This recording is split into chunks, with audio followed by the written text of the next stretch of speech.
All right, guys. Good evening, everyone. For those of us joining from the community, I can see I have 5 people waiting for the stream already. So, yeah, welcome. I'm going to be sharing my screen, and we're going to be covering the first topic for our workshop series, which is the basic fundamentals of AWS Cloud. Okay, so I'll be doing that in the next 1 minute. And yeah, just go ahead and drop a message in the chat, so I will be sure that you're following along with me. Okay. All right.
All right.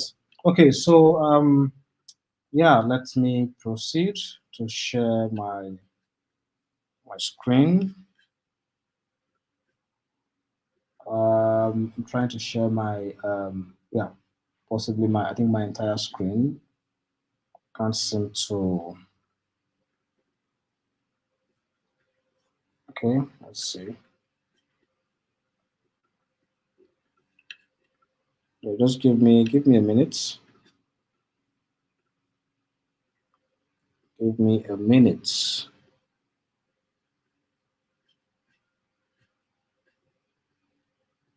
Um, AWS, where are you? Okay, so I think it's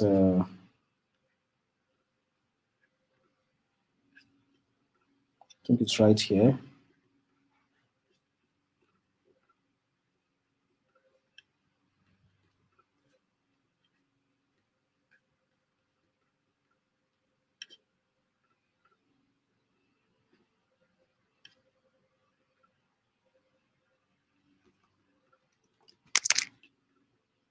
All right. So what I'm going to be doing, of course, is we already understand some basic things about AWS Cloud. Of course, during the training, we have different instructors teaching us from different perspectives.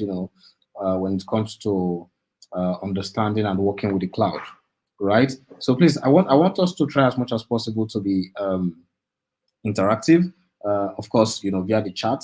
Of course, you can't speak back, to me on this call, but I believe you should be able to drop messages, ask your questions, and I will definitely, respond to those questions. Okay. Yeah. So I'm going to be talking about some of the fundamental AWS services, right?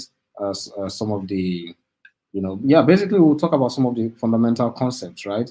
And we'll then touch on, things like regions, availability zones, IAM, EC2, S3. You already know some of these things, right? VPC. But yeah. So some of those services.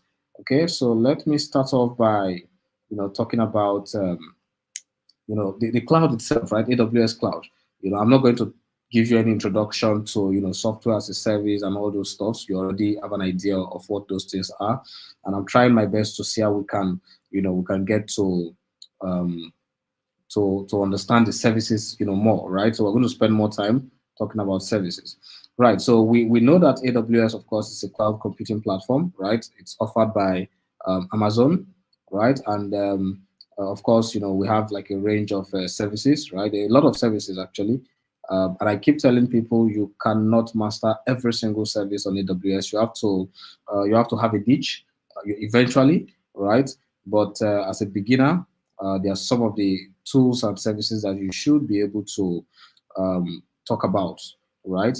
And then possibly use. Okay. Um, Right. So speaking about some of the core concepts, we'll start off talking about regions and availability zones. Please, I can only see 6 people here. I think we have more numbers that should be able to join. So I'm going to give us 1 minute. Just go on Discord and drop a reminder for the others to join. 1 minute, please. I'm expecting to see more people in the next 1 to 2 minutes. Yeah. So please, K Fox, Chrisophobe, and the others, please go ahead, drop a message, drop a message in the general channel as well as in the room, in the cloud room. Let's have the others join.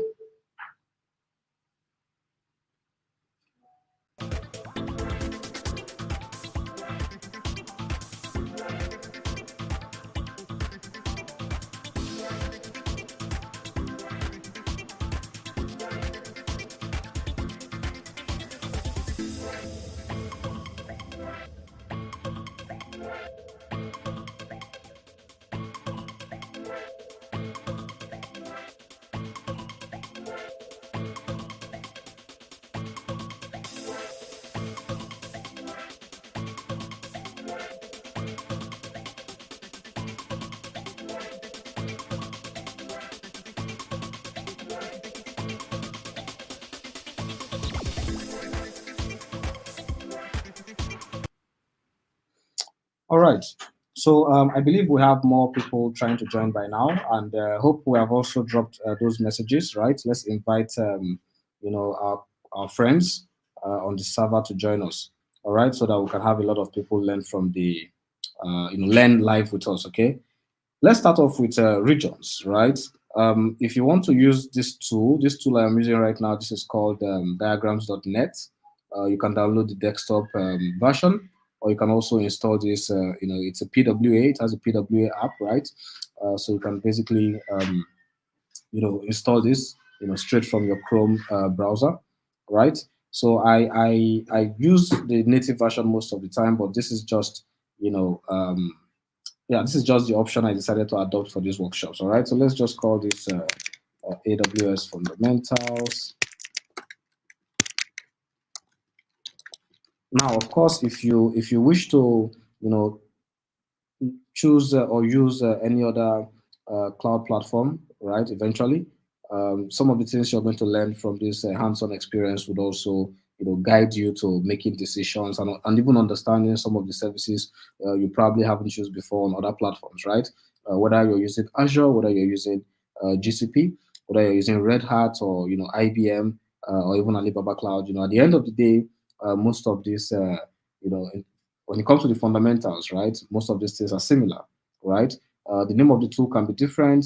The way the tool actually is served, by these providers can be different.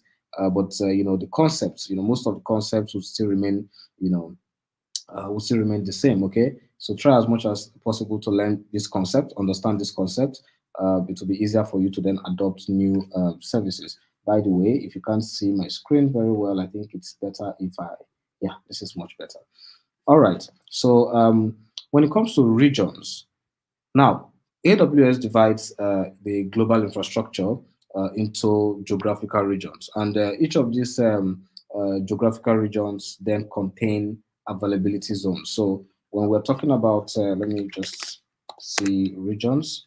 So I'm just going to use this as regions, right? So initially, I would I would start by I'll start by having like a frame to just describe, let's see, a frame.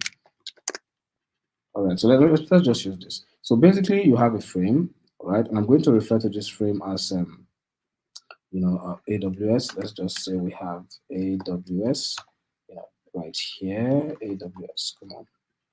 All right. So, in here, as you can see, we have that frame.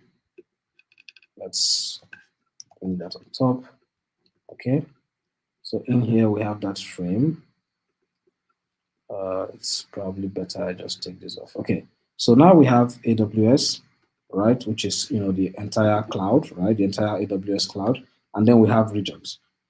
Now, if you have used the AWS, Cloud Console, I'm sure you must have seen things like, US is to one. Let's do that. So US is to one, US is to two. We have a lot of regions, right? Now, these regions, these are the geographical, regions we're talking about, right? And within these regions, you can then you then have availability zones. Now, I want you to actually understand, this very well because of course, they're very basic, but you want to be able to architect your solutions in a way that makes sense. Okay, so let's just assume that we have US is to one right here. Then we'll probably have US is to two, and I would also share a link, where you can find all these regions. I think I can actually do that right now. So AWS regions, right? So I'm just going to share a link right now in the chat, and I can see someone has a question. Okay, so I'm going to take that question.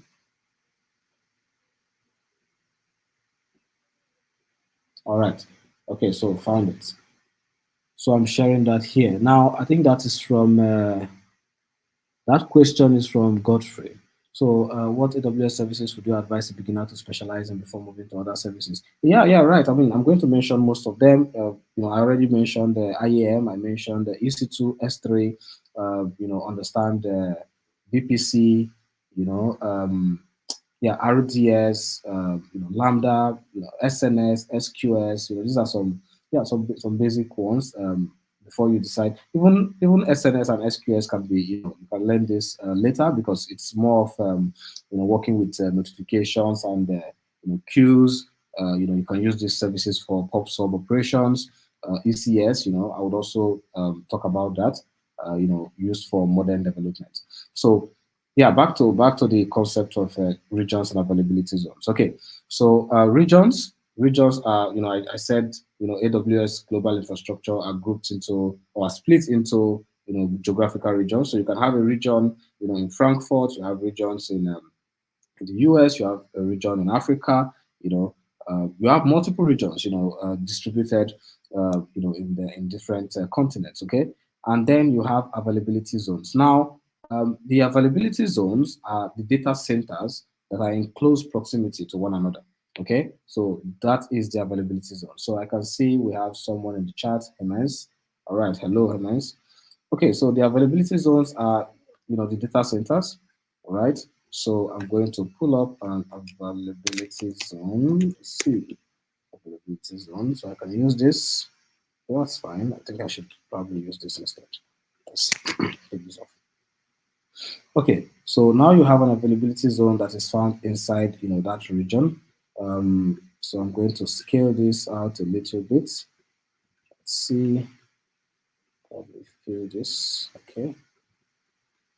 Also fill this.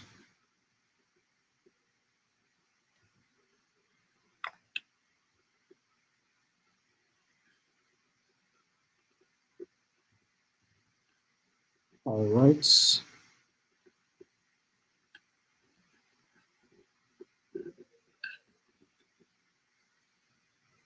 Okay, so let's just let me take this off so I can scale this first. Okay.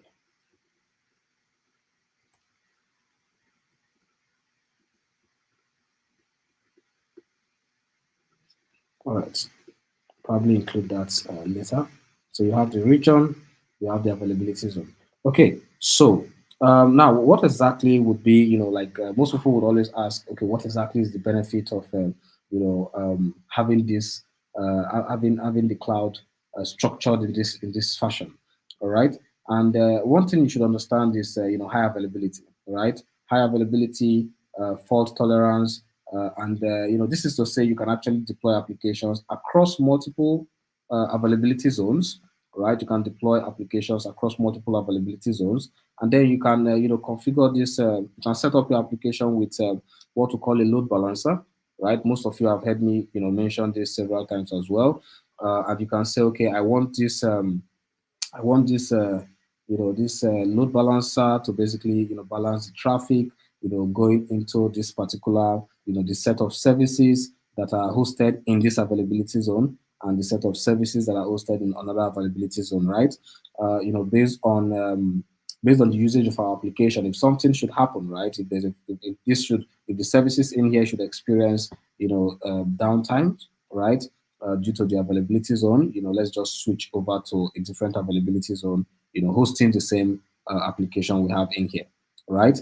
And the way you actually design your solutions matters a lot, because I've seen a lot of scenarios where people, tend to build or tend to design their solutions in a single region, in a single availability zone. There's nothing wrong with that.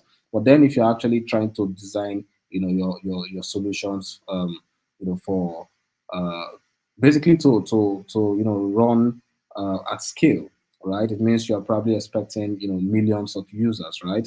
And you want to scale across, multiple, multiple services. Maybe you have like an EC2, right? You have an EC2. So maybe you have an EC2 right here, and then you have a different, availability zone, probably within the same region, which is also very fine, right? So that's fine. So you have, let's say, an availability zone right here. Let's take this off for now. Take this off. Okay, so you have this. So you have an EC2 in this availability zone on that EC2 right here. Now this can actually, what you can do here is you can then work with your network, your load balancer, and then of course, put the necessary set of security configurations, right? Using your security groups and all that. Okay, and then you can ensure that these applications are these EC2 machines are running the same application. Now, what you can do with this is to say, if I have, so let's have a load balancer, for example. Um, okay, so ELB. All right, so for example, you can say, I have this balance the load across, multiple services. And of course, there are so many other things to actually consider when working, when building or designing a solution like this. We'll talk about them shortly, right? Now, the idea is if I have a very massive, traffic coming into this our solution, the load balancer can basically balance the traffic right across these services, these running services. And if this should experience a failure or if this goes off, then of course this can continue, addressing those requests, right? Coming in through the load balancer. Okay. So, but what you should understand here is that by building a system like this, obviously you have created an avenue to reduce downtimes, right? Which means your users can always get the feedback or the response that they actually want to get from your service without noticing that something went down or something went off. Okay, so this is just like a very simplified way to explain how you use your availability zones. All right. So I said the benefits would include high availability and fault tolerance. Okay, and you can deploy applications across multiple AZs, of course, for redundancy. Okay. Now, I would give another use case. I would give another use case. So you can actually host a web application in one region, right? And then you can also create a backup of that application in another region. Now, the example I gave here initially was for your availability zone, but yeah, you can basically decide to, have. So this is one region. So this can be US East 1. Now, most of these design decisions or architectural decisions would, of course, depend on what you are trying to build, right? If you are building an application where you see that all your customers would be coming from, let's say, all your customers are in Lagos, Nigeria. Just an example. There is no need to actually do something like this, right? I mean, except maybe you have like a very Yeah, I mean, I don't think you really need to, go as far as doing this, right? Except you have like a very massive, requirement as regards the audience of users that will be accessing your application, and there are some reasons to say, okay, um, an entire region, might not serve, the audience very well, which I doubt. I doubt, you experiencing that use case. But yeah, you can basically architect your solution in this fashion. So let's duplicate this. So basically, you have the region. Let's take that first. Come on, take that first. Just the region. All right. So just the region. Okay. Delete the one inside. Okay. Delete this one as well. All right. So now we have something like this. All right. So basically, you have like an application hosted. So we can say EU Central. All right. So we can basically host this on. We can have the second application sitting in a different region, a backup of that application in a different region. It can be, EU Central. We have Frankfurt, for example. All right. Now remember, the regions you select should be. It is best that you select regions that are closer to, your, of course, your location. So if you're in Nigeria, for example, trying to, I would say that are closer to your customers, right? So if you're in Nigeria, for example, building an application to serve, Nigerians, you're probably looking at, maybe going with a region, and of course, an availability zone, a data center in South Africa or maybe in Frankfurt, right? Something close to you, okay? And of course, you're serving, Lagosians, or you're serving the whole of Nigeria. Then yes, that makes sense, okay? You can actually build a solution around just a single region and a single availability zone or multiple availability zones. Now it depends on what you're building. You must not use, or you must not architect your solutions this way. All right. So don't try to, and this is a very, good advice here. Okay. Don't try to architect solutions by, throwing in a bunch of services because you understand how they work. Make sure you are working with, a certain level of requirements. Okay. First of all, understand the business. What are they trying to achieve? Ask questions. What exactly are you trying to achieve? What are the, security implications? What is the scale of what you're trying to build? What are the numbers of, users you're looking at? Of course, you can set auto scaling, right? What are the, yeah, just make sure you ask a lot of questions. How would your developers prefer to, manage deployments, right? The DevOps guys, the software engineers, can they work with ECS, right? Which is for Docker, right? Can they just, do they want to work with, do you have like a CI/CD pipeline implemented? So you can start considering, integrating, the solution with services like, code pipeline, code star, right? You can use AWS code star to automate, the CI/CD processes, of course, alongside other solutions, other services, right? But make sure you're asking a lot of questions. That is what I want you to understand from this. Asking questions is very important. Someone can drop a requirement or give you a requirement. Ask a lot of questions that would then, formulate what you're going to deliver, as regards the cloud design. Okay. All right. So yeah, so that is it for that is the simplest way to, talk about AWS regions and availability zones. And yeah, as you keep learning, AWS cloud, you would of course, dive into some of the advanced setups, right? Let's talk about IAM. I mentioned this in the previous sessions we've had, right?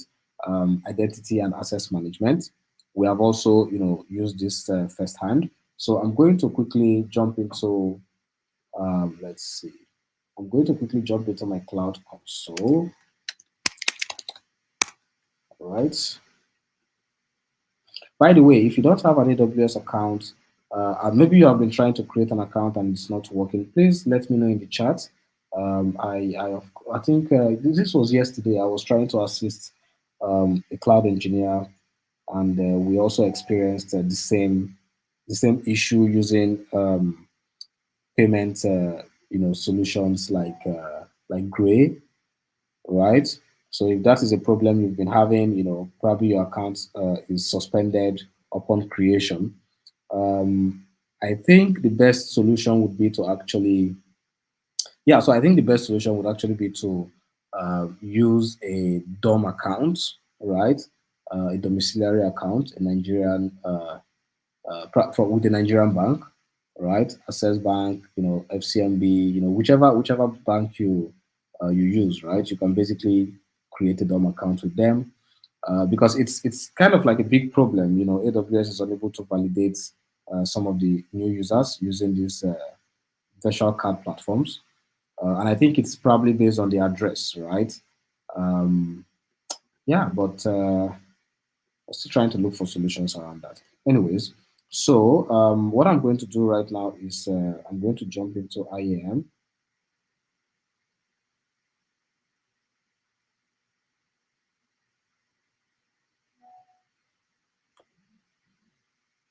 Okay, so yeah, my network is pretty messed up, but let's just talk about what IAM is used for. So yeah, so basically IAM would allow you control access to AWS services, and of course set up it would allow you set up and manage your resources in a secure fashion, right? In a secure way. Okay, so with IAM you can define who can do what in your AWS environment. All right, so you can basically set up new users and of course assign permissions, right? As to what they are able to do, what they are able to manage, what they are able to create or what they are able to delete. You can basically, it's very detailed, right? When it comes to the permission, um, yeah, the permission implementation here on AWS. It's very granular, so you can basically use this to, of course, improve security and improve compliance within your organization. And let's go ahead and just look through what we have on the dashboard, right? So first, of course, you see your account ID, you see your sign-in URL, you see the user groups that you've created. So you can basically create user groups, for like your admin group, maybe developer group, DevOps. You can basically create these as groups. Now, I want you to understand some of these things: user groups, users, roles, policies, and the identity providers. So you can set up user groups just like what I have explained now. So we can create a new user group for developers and then create multiple accounts for the developers, right? So we can then assign those users into a group. So what we then have to do is set up the policies or set up the permissions on the group so that by the time we add a user to a group, that user automatically have those set of permissions that the group should have, right? Okay, so let's open this in a new tab right here. And of course, yeah, so you create the users and then you can assign users to groups. Now, it is not compulsory to actually set up groups, right? You can just create a user and, of course, assign permissions to those users, right? You can also create roles. So you can create roles and then, assign those permissions to, those roles. And yeah, you can set up policies. And of course, you can also configure identity providers, so basically for signing in, you can basically connect these identity providers. Um, all right, so let's see what we have here. User groups. So you see, I have admin group and I also have RDS EC2 group. So what happened here was I think I already deleted the user. So I think this was in a class, right? I was having a class with some students. So what I did was I created a group and then I, set up an EC2 instance, and I connected. I also set up an RDS, Postgres instance.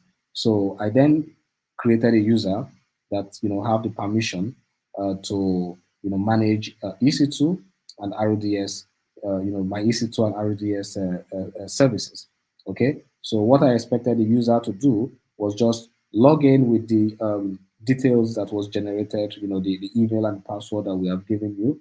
And when you log in, just set up a new EC2 instance, create a new RDS Postgres database, and then ensure that only the EC2 instance have access to that database, right? So when we upload our application, our JavaScript application into the EC2 instance, we should be able to connect to the database from that EC2 instance and only from that EC2 instance, which means nothing, from the public should be able to access that, database. So I'm going to show you an example of what I just described, right? We're not going to be setting that up, but at least you should understand, where the permission thing comes in. Okay, so let's just jump into Yeah, let's just walk through the flow first. Okay, so we have RDS.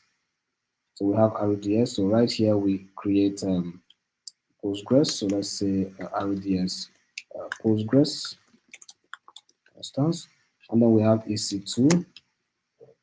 All right, I think I'll rather use this. Okay, so we have EC2. So basically, the EC2 Elastic Cloud Compute, right? So meant to run our JavaScript.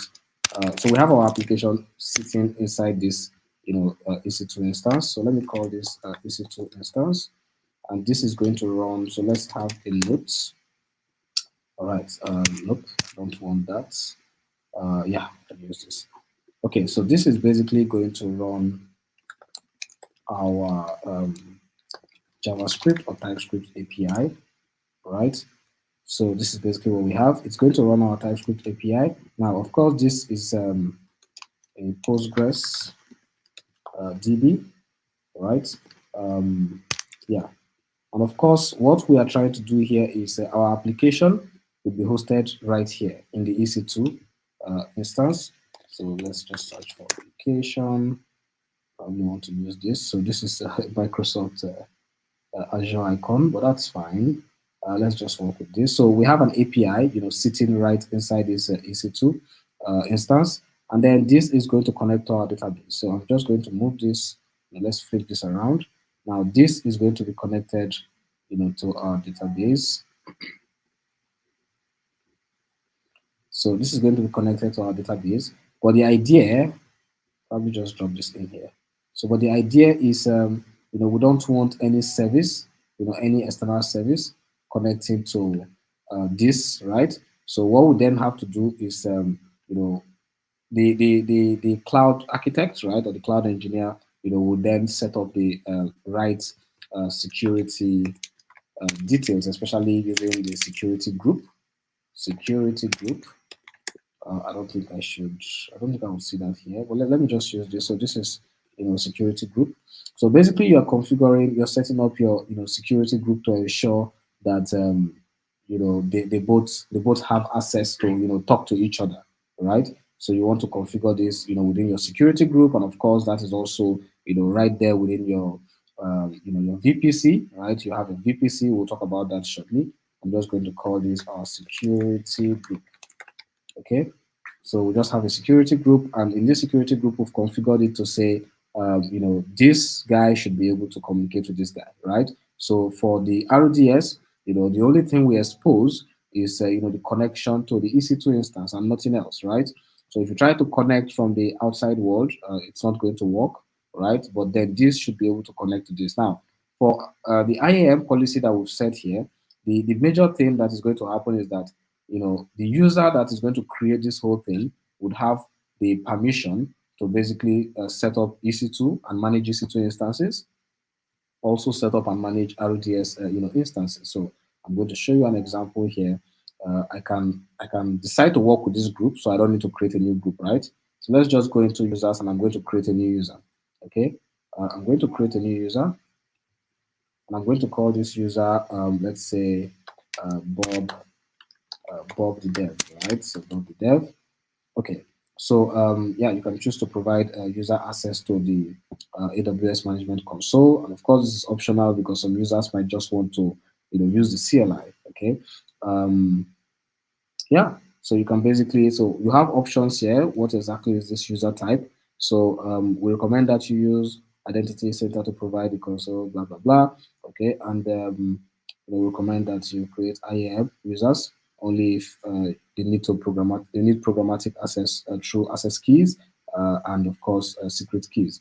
Now, so this is this option is basically the option you would use if you want to create a new IAM user. So you see, you can then create a password or probably auto generate the password. Yeah, you can of course choose to also show that password. There's no need for that. So users must create a new password. Okay, I don't necessarily need to do that.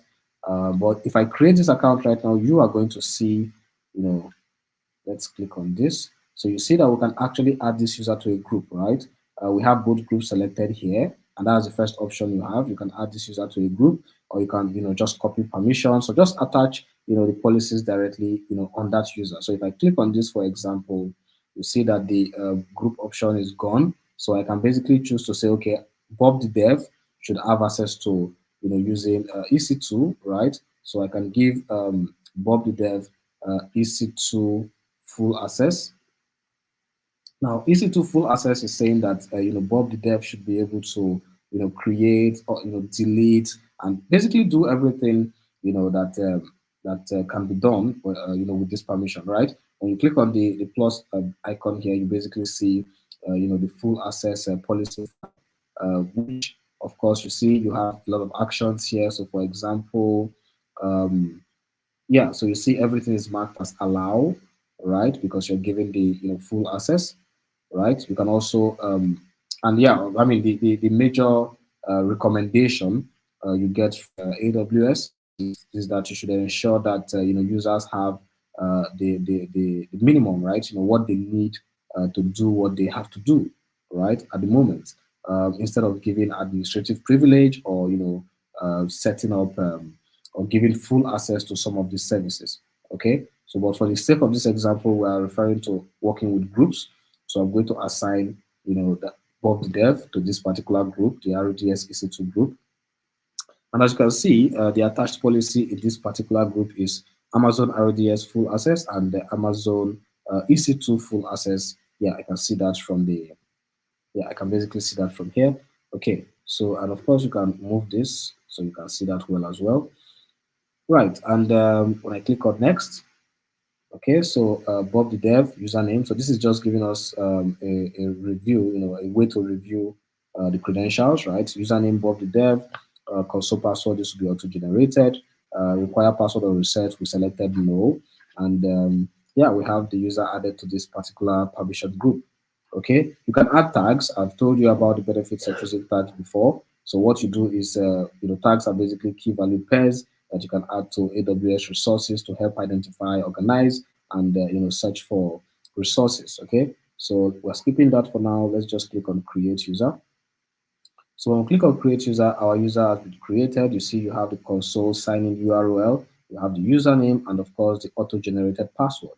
I don't need to show this. I can actually download this as a CSV file. I can email the sign-in instructions to a particular user, right? And I can also return to the list. So basically with these credentials, the user can sign in and of course, implement this simple architecture that we have, drawn here. All right, so that is it. We have a lot, to basically discuss when you talk about IAM, right? I mentioned working with, secret keys and access keys. We'll talk about that in the future. We'll get to that, right? So this is more like giving us a general overview on how to set up a user alongside groups and of course attaching some basic policies. All right. When you create an account, please always remember to set up your multi-factor authentication. All right, or your 2FA, as most of us know it. It is very important so that your account will not be easily compromised. Okay, by hackers. So make sure you set MFA. I totally recommend this. Okay, so back to the discussions. That is it. IAM would allow you control access to your resources, and it would help assess those resources in a secure way, right? And it basically defines who can do what in your AWS environment, right? So the benefit is that you have granular control over the user and the resource access, right? And this would definitely improve security and compliance. All right.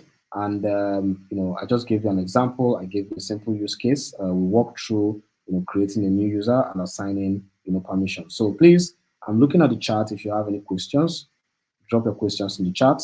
um, and I hope that explains it very well. Probably in the next session we have, we'll discuss some of the issues around creating an account. um, yeah.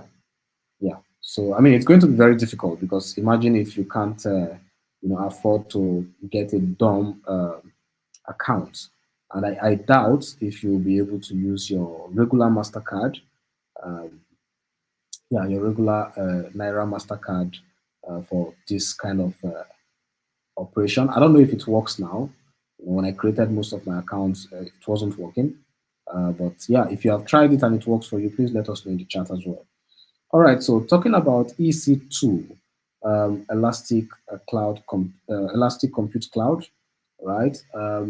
So EC2 basically offers scalable visual servers, right, which are the instances I mentioned earlier. So you can basically configure these servers based on your computing needs. Okay, so it's a compute resource. So someone is saying you can use cheaper cash, US Visa card. I mean, we tried this yesterday. Cheaper cash. Oh no, we actually tried gray. Okay, so I mean that's a recommendation from KFox. So KFox, is that what you use? Do you have your account up and running, KFox? All right. So let us know if you are currently using that. And yeah, let's talk about EC2. Okay, so I'm going to jump in here. I'm going to delete this shortly. Let's just search EC2. By the way, guys, in our next session, we're going to discuss a little bit about light sail. I'm also going to create a video, teaching how to use light sail. Light sail is it's an amazing way to get started, with AWS as well. Let me open up EC2. Okay. All right, guys. So KFox said he uses, he said it works. Okay, cheaper cash. So I think you can actually try that. Okay, so I'm going to delete this account after this session.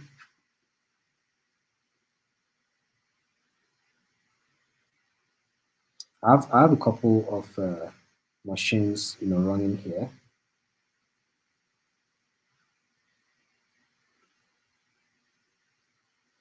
Okay, so this is taking a while. Let's just close that for now. We'll talk about light sail in a different workshop. All right. I just wanted to make you understand what it is, and but yeah, we'll talk about it in a different workshop. So, speaking of EC2, while we're waiting for this to load, as I said earlier, it offers scalable virtual instances, and these instances can be configured based on your computing needs. Which means if you want an instance of 2 GB RAM, 4 GB RAM, 8 GB RAM, and more, of course you can just configure this and have it delivered to you, right? So Temitope said you can use GTB Mastercard. Are you referring to the Naira Mastercard? Does it work? I mean, if it works, then that would be amazing. Temitope, please confirm that. Does it work? Is it the GTB Naira Mastercard or a DOM? Is it a USD Mastercard? Please let us know. All right, so right here we have our EC2 dashboard, right? So this is the EC2 dashboard. You can basically see your running instances. If you have Elastic IPs, you see them here. Elastic IPs are basically IPs that you can, set up to give you static. It gives you static IPs. It gives your EC2 instances static IP. Ideally, when you create an EC2 instance, if you shut it down and you put it back on again, you'll probably lost the I mean, you lose the previous IP that was allocated to you, right? You're given a new IP. If you're building your application, you want to have static IPs because you don't want to always change, the IPs connected to your domain name. If you probably want to build, so just to give an example of what I mean, imagine you want to set up something like this. So we have Cloudflare, for example. Let's see. I have a Cloudflare logo right here. I don't have Cloudflare. Okay, so I'm just going to use this instead. So, say you have Cloudflare and then, you purchase. So let's say you purchased your domain name from Cloudflare, right? Of course, you can purchase your domain name from AWS using Route 53, right? But let's just say you purchased your domain name from Cloudflare. Now, your domain name is, let's say, mydomain.com. Right. So you have your application running on EC2, for example. So you have your application. So let's just say our EC2, TypeScript app. It's running. Your TypeScript app is running on EC2, and then maybe you also decided to just use Postgres DB. So let's say you decided to use Postgres. So you basically have Postgres sitting somewhere around here. So Postgres DB, connected to your application, right? Just to give yeah, a better architecture. Okay, so now you have Cloudflare, which means when someone tries to access your website or your application, they're going to come through Cloudflare, right? So I am simply going to put in a user here. All right, so you have the users. The users basically have to come in through Cloudflare, of course. The request goes into Cloudflare, and then it goes into AWS. Right. Okay, so let's just connect this directly to EC2 right here. So we have a very simple flow, right? All right, so the user visits mydomain.com, it comes into Cloudflare and is then routed to the IP. Now this guy has an IP, so the IP can be let's just say like 10.55 point. This is just a random number I am making up here. Okay, so you have this IP, for example. Now if you are not using elastic IP, this was assigned to this machine when it was spinned up. Okay, now if for some weird reasons you already have your customers accessing your domain and the domain is routing to this IP, if you then turn off this machine and you put it up again, this IP might change. Now, if this IP change, Cloudflare is not aware of this IP. So when new requests, so let's say this IP changes to something else. Okay. So when this user visits mydomain.com and it's still trying to route, to this guy, right? Instead of the new one. This is the new one, right? So it's still trying to route to the old one. The old one is already deassociated with, from your EC2 instance. Now, this is of course going to fail, right? So this is exactly where setting up Elastic IP, comes into play. I don't think we have any thing for Elastic IP, do we? Oh, okay, so we have Elastic IP. Great. So now at this point, you can basically then set up your Elastic IP. So your Elastic IP then is assigned to your EC2. So I'm just going to draw this. Ideally, it is assigned. It's not like it's not like it's going to be like a different resource or something. All right. So it is just assigned to this guy. So the Elastic IP is going to look something like this. Now your Elastic IP can be attached to this machine. It can be removed from this machine and can be assigned to a different machine. Okay. So you are in control of how you use your Elastic IP. All right. Um, yeah, so basically Cloudflare is then going to point, to the Elastic IP, and the Elastic IP, of course, is associated with your EC2, right? Which means, this is then very flexible. So if this should go off and come up again, it is still going to use this IP, right? So this is the benefit of using Elastic IP on your EC2 instances. All right. Let's see what we have here. So basically, we're going to create, you have key pairs, and I'm going to show you how that works. You have security groups. I mentioned that earlier. You have volumes, you have snapshots. We're going to dive into some of these, items in the future. But for now, let's just create a new instance. All right. So what we're going to do is we're going to just launch a new instance. You can do that from here. You can basically launch an instance from a template if you have templates already set up here. All right. Let's just click on this.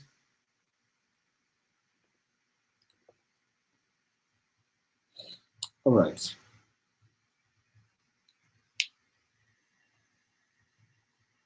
Okay, so speaking about some of the benefits, while we wait for this to load, my network is, yeah, it's too slow this evening.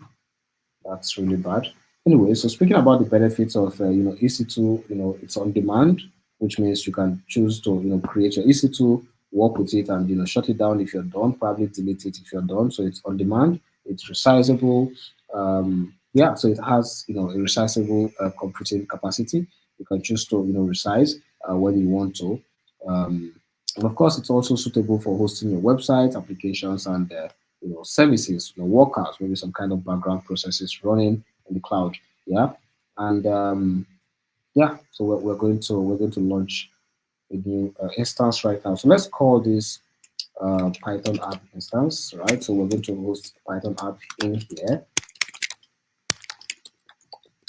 Okay, and of course you can include additional tags. This is fine. We just want one instance. You can configure this and set up or just spin up multiple instances at the same time.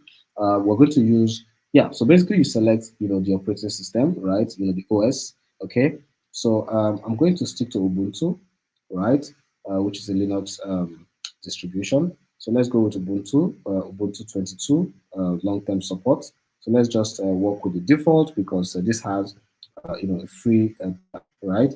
But of course, if you click on this drop down, you should be able to, select. Give me a minute. Let's see.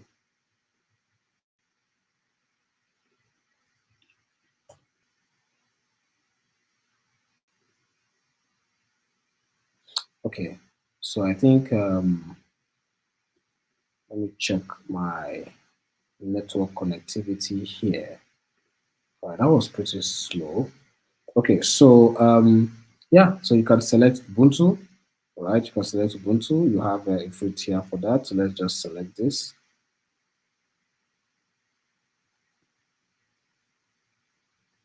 Hmm. Okay, so when you select that, next you want to select your instance type, right? So you have, instances with a free tier, right? This is T2 micro. Now, each of these instances, of course, they have an ID for, identifying this type of instances, and each of these instances have, the size, the specification basically. This is one vCPU, 1 gig memory, right? And yeah, so you can also switch this up if you want T2 small. This gives you 2 gig memory, right? You have T2 micro, which is what I selected already. You have T2 nano, which basically gives you, 512 megabytes memory, right? Which is half of a gig. And yeah, you can also scroll where you see T2 medium, this is 4 gigabyte memory, T2 large, 8 gigabyte memory. Now, each of these items are basically built differently, okay? So you can see the pricing around the corner here, 0.18 dollar per hour. This is for T2 extra large, right? This is T2 extra large, which is two types, extra large, 32 gigabyte memory, 8 vCPU, right? And I mean, as you can see, you can actually scroll. You keep scrolling, you see, even larger machines, right? So let's just go with the default here that has the free tier. So T2 micro 1 gigabyte, and this is basically 0.016 USD per hour. If it's on demand, so let's see the Linux-based pricing 0.016, okay, 0.116 per hour. Okay, so let's go with that. That is the default that was selected already. Now you then have to create a key pair, right? Now a key pair is a way to actually use some, files. You use some, files to basically log in instead of having to use password, right? Now this is what I would always recommend. If you have used DigitalOcean, Linode, or any other, platform, those are also, they're cloud platforms, but of course on the minimal angle because they don't provide a lot of resources like, Microsoft Azure and AWS or GCP. But yeah, if you have used those platforms, you have the, opportunity to also put in password instead of using a key pair or a key file, right? But for now, we are going to stick to working with the key file. I'm going to create a new key file here. I'm going to call this file. Um, let's just call this file Python class. Okay, not Python class. I'm just going to say Python server, right? So let's take this off. Let's see. Okay, I think I pretty much have a lot of things running on my laptop. I'm going to close most of these.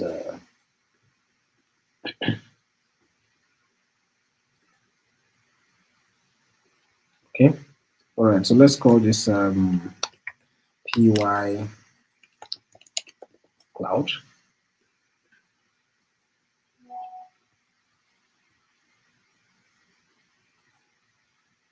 All right, so this is pretty slow, but yeah.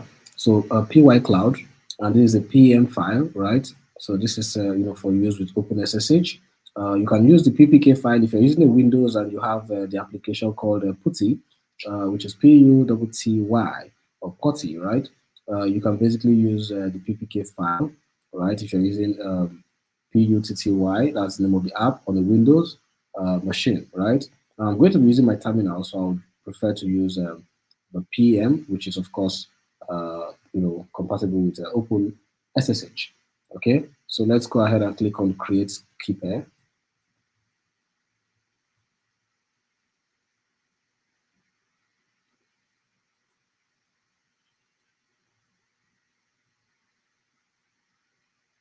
All right, so I have that keeper file created. I can currently see that on my downloads. You can't see that because it's basically showing up in a different screen. So what I'm going to do right now is I'm going to complete. Well, yeah, you can see that this is selected, right? I'm going to just complete this. So let's just create a security group for this, right? Of course, you can select an existing security group if you already have one, right? Um, yeah, so for this, you can basically click on select security group and select one of the existing security groups you have here, right? So you have a bunch of security groups you can work with. But yeah, if you're creating a new resource and you can basically start with a new one, and this we can just set this to say allow traffic from anywhere, right? You can also allow traffic from HTTPS and HTTP. That is if you really want to allow traffic, like from the internet. This is going to create a new, security group, and of course, it's going to assign these rules into that security group. Okay, so this is the configuration for your storage. You have a default of 8 GB, but of course, you can scale this, you can increase this. So free tier eligible customers can get up to 30 GB of elastic block storage, right? And this is going to work with the general purpose SSD or magnetic storage. All right, you can choose to add new volumes, right, using other AWS services.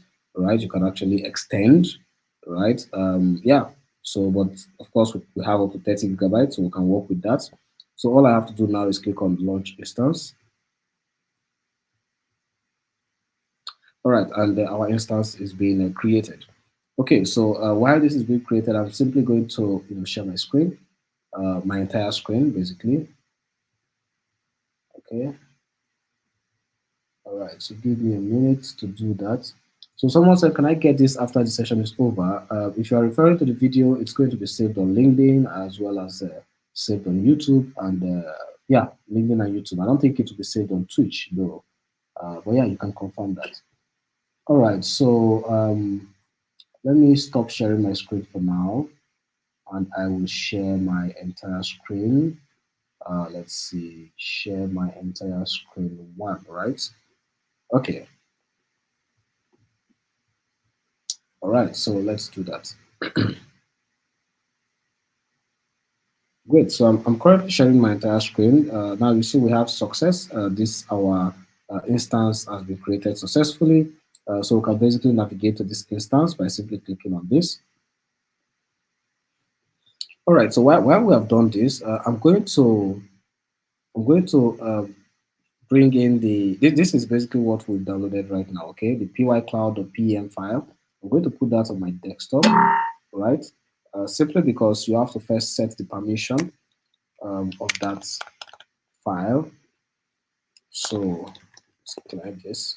By the way, if you don't know about the Linux file systems and Linux permissions, that's fine. Yeah, we usually come up with master classes on maybe Techie's Garage or Better Copper, to teach some of these things. But till then, you'll get that information. So for now, I'm just going to navigate to my desktop, right? And by the way, I am using the fish. I'm using the fish. Um, so I don't know if most of you are aware of Bash, ZSH, um, some of these I would say Bash alternatives when it comes to your shell, right? So I'm currently using the fish shell, and that's why I'm able to get some of this auto completion you see here, right? By default, it's actually work with without the auto completion, right? But then when I pull up the fish shell, I have the auto completion. All right, so I can just go to my desktop and then I can simply say, let's see, charm, right? If that is correct, 400. So the name of that is, I think it's pi.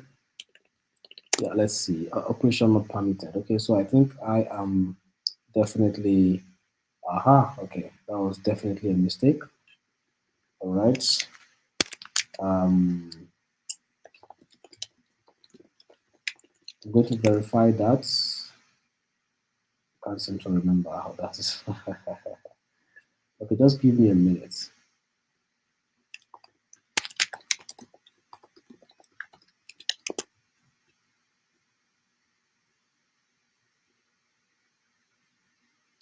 All right, so let's see.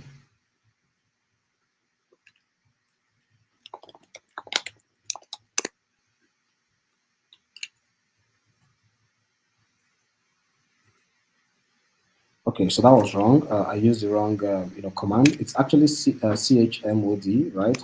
So 400. And yeah, I mean, I've been thinking about that because, of course, it's a different command. So it's not it's not the chown. So let's clear this. Totally forgot that. I haven't used, EC2. I haven't set up EC2 instances in a very long time, anyways. But yeah, please try not to forget that and probably have a way to, always document and search for this, always save this, this steps, right? So yeah, let's just do this. Chmod 400, and the file name would be pycloud.pem. So now we've changed that file permission, right? So if you check file pycloud, so basically you see this is exactly the file. It's ROSA private key, right? So now we can basically use this file to connect to this this specific instance. Okay, so if I click on this, it's currently, it says initializing, which means it is still okay. So it's running now. This is the IPv4 address without connecting any elastic IP for now, right? So you see you have a public IP and private IP. Let's connect to the public IP, and I'm going to simply, we're simply connecting to an EC2 uh, Ubuntu instance. So it's good to understand, what exactly would be the name of the user, right? So you see the username right here is called Ubuntu. Okay. Of course, you can connect directly via the web, right? You can do that. You can connect using a session manager, SSH client, which is what I'm doing right now. And I think I would have probably clicked on this. I totally forgot. But when you click on this, you get that command right here. Okay. So this is the exact command that I failed to use initially. Okay. And then you can also use the EC2 serial console. We'll talk about that later, probably a different session because of time. So now that we have this set up already, let's just go ahead and follow this command. So you have an example, right? So you want to connect in an interactive mode using the PEM file, and of course connecting to using the Ubuntu user as well as the IP or the public DNS. Okay, so either of them would work. All right, so I can simply copy this and paste this, right? And this would of course connect to yeah, so just have to say yes. So this would connect to that instance, right? Which means I am currently connected to the instance. I can basically, create a folder somewhere. So let's call this app, right? CD app. I can just create an index, a py file, and of course I can just, basically start working with the py file. All right. So let's just print hello world here. I'm going to log out, and I'm going to then yeah, I'm going to log out and I'm going to then connect again using the IP.